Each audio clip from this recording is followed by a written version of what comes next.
It was just after midnight when Emily turned onto Blackwood Lane, a narrow road that almost no one drove down anymore.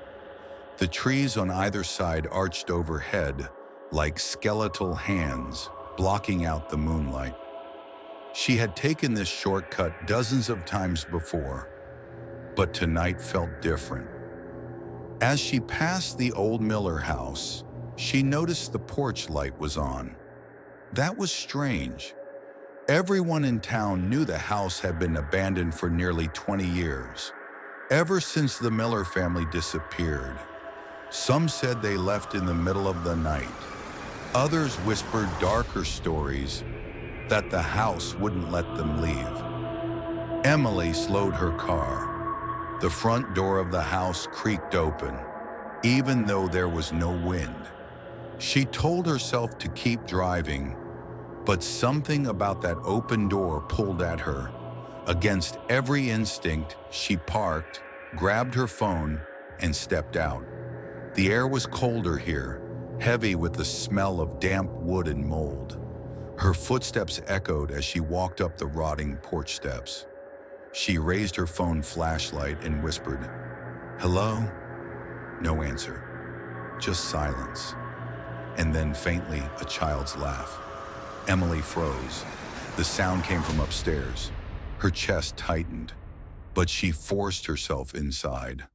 The wallpaper peeled from the walls, the air thick with dust, yet the sound of tiny feet pattering above grew clearer.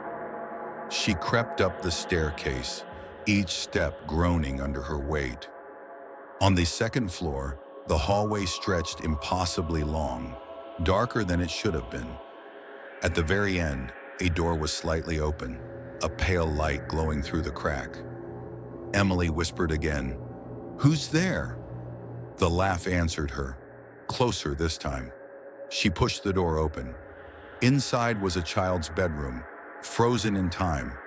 Toys scattered across the floor. A rocking horse swayed gently, though no one touched it. On the bed sat a small, shadowy figure. Emily's phone flickered and died, plunging the room into near darkness. Only the pale moonlight through the window remained. The figure lifted its head.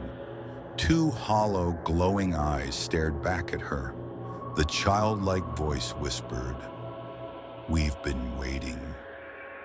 The door slammed shut behind her, and though the house has stood empty ever since, some nights, if you walk down Blackwood Lane, you can still see the porch light flickering on and off, as if someone is home.